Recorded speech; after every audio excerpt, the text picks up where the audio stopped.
Hey everyone, welcome to my channel. And today, I will be reading A Todoroki Exceeder by Maddie Star on Tumblr. So let's get into it.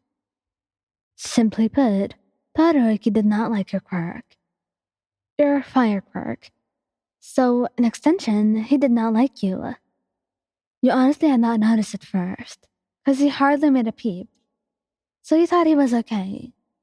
Until you would notice him glaring at you when the class would be out training. Like, dude, you were just out here existing and he was so grumpy about it. That's when I started having less than positive feelings for him. He'd never go out of his way to say shit about you. But his freaking glare only got on your nerves as the days went by. So he started glaring back. He would do it outside of training too. You would sometimes pass each other in the hallway, and you would put everything into your glare. You wanted him to feel what you were feeling when he first started glaring at you. It honestly seemed like it was working, because he would look at you weird every time you did it.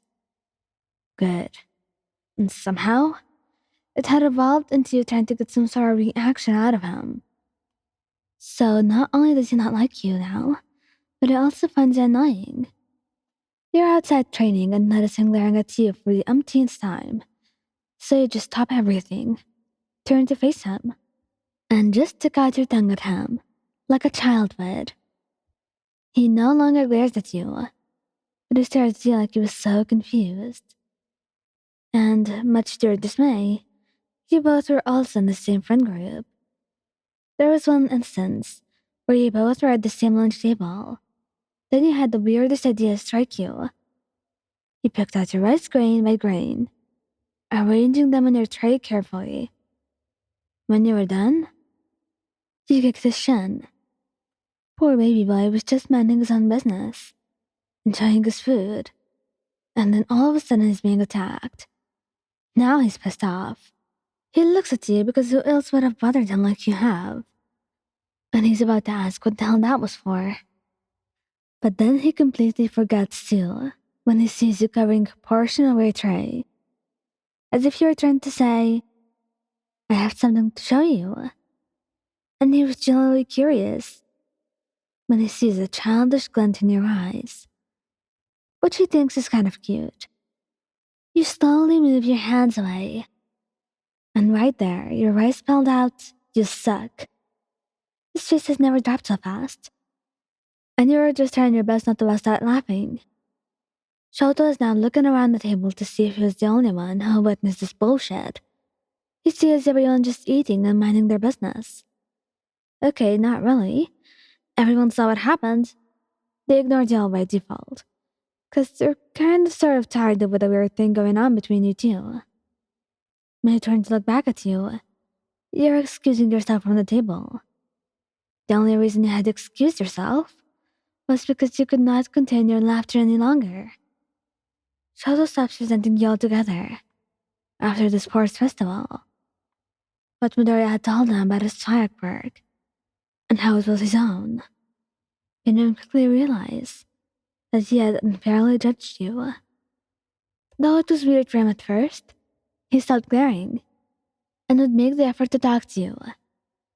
You honestly found that shift in attitude really weird at first. You were used to the weird shit you do to him, and now you felt that you were being mean, since you would no longer look mad whenever you'd pull your shenanigans. Shoto would actually smile a little. Smile, which you secretly thought was honestly cute. The both of you would also train together sometimes, cause you know, your far quirk and Shoto neglecting his. You loved the fact that Shoto would not hold back with you. It also helped you give him tips. Shoto also really liked it. Until he accidentally hurt you one day. You couldn't easily get burned by fire. But somehow, your hand had gotten burned. And it hurt like hell. Shoto immediately goes to your side and takes your hand in his, cooling it with the other half. You're too busy wondering how the hell you got burned.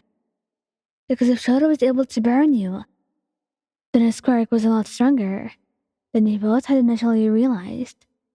That you then noticed Shoto fretting over your wound and holding your hand. A cooling sensation on your hand pulled you from your mind. And noticed his hand on yours, and you feel your cheeks warm up. He was muttering something about a curse and gives you tips on how to take care of the wound, only warming up your cheeks further. Stop being so cute. And it freezes up a little. It continues cooling your burn. Sorry. I'll stop if it bothers you. Oh, how dense he was. And because of this, you knew you had to be the one to make the first move in the relationship. Shoto was in no way going to notice, and he was also going to take a lot of time if he really did not get a compliment. Not that you actually hated it or anything. On the contrary, you thought it was endearing, a cute part of him that you had fallen in love with. Shoto, no. You have to cover up your laugh. I like you. Like, a lot. And you could practically see the gears turning in his head as he stared at you, thinking, before he muttered, I like you too. And he goes back to tending your wound. You stare at his head. That's all? You deflate a bit, and then push it up any further. Shoto finishes up and stares at you. And to be honest, it's kind of weird. You were gonna question him. Ask what the hell was that? Because you just confessed and he was acting like it was the most normal thing in the world.